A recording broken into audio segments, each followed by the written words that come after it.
Hi guys, this is Arwin Golani.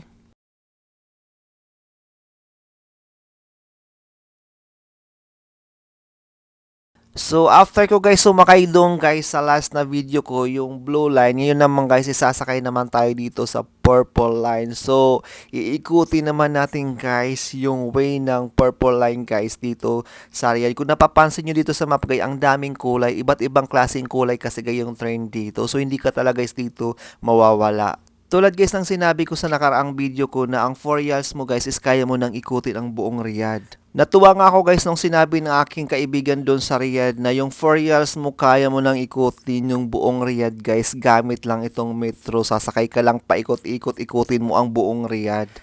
Dahil guys, yung 4 reals mo guys is aabot siya ng 2 oras. Bali 2 oras guys is 4 reals. Hanggat hindi ka pa nakakadalawang oras guys sa 4 reals mo, kaya mo pang ikutin, mapabalik-balik ka kung saan ka man pupunta, sa ang reals ka pupunta guys. Pwede pala yung ganon. So bali guys, hindi ako logi dito guys dahil sa 4 years guys is kaya ko nang ikutin ang buong Riyadh. Diba sa 2 oras guys kaya mong ikutin ang buong Riyadh gamit itong reels lang dito. Diba nakakatuwa talaga guys. So malaking tulong ito guys sa mga kapwa kong OFW na nandito sa Riyadh kahit saan man sila dito nag-work sa land location. So sasakay lang sila guys ng nitong metro. Hindi sila logi kasi nga 4 reals lang guys. Hanggat hindi ka nakakadalawang oras, pwede yan guys, hindi ma-expired yung inyong card. Kumbaga yung hindi siya magdideduct guys doon sa card nyo. Sabi naman guys ng tropa ko, yung binibili daw niya guys is only guys, good for 1 month. So bali sa isang araw guys is 5 reals lang. Only na yan guys. So sumakay siya sa umaga, uuwi siya sa gabi. So 5 reals lang guys ang gasto. So hindi ka talaga dito logi. So sobrang napakaganda itong ginawa nila dito guys sa Riyadh. At sobrang hindi ka talaga mamumulubi sa pamasahe. Unlike dito sa Jeddah guys, oh my god, papunta pa lang doon sa work mo, malaking pira na ang babayaran mo, uwi ka pa, malaking babayaran mo naman. So ang sarap na talaga guys magtrabaho na rin. Parang gusto ko na magpalipat doon. So bali dito guys sa Purple Lines, wala masyadong mga magagandang buildings o magagandang tanawin yung makikita natin dito kasi halos puro parehas lang yung kulay ng mga bahay. So tara guys, madod muna kayo.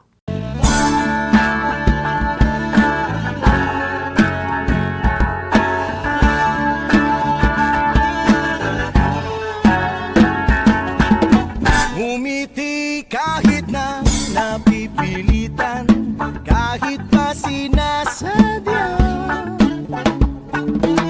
mo akong masaktan paminsan-minsan, bawat sandali na lang.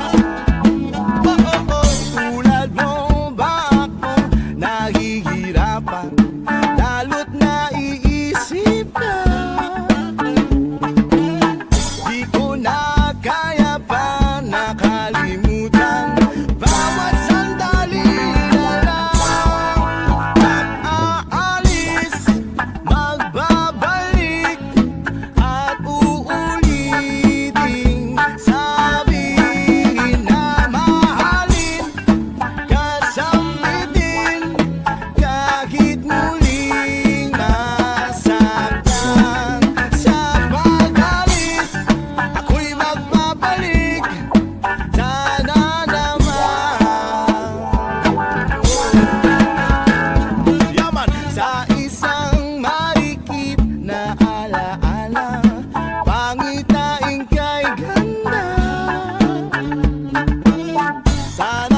akong masaktan paminsan.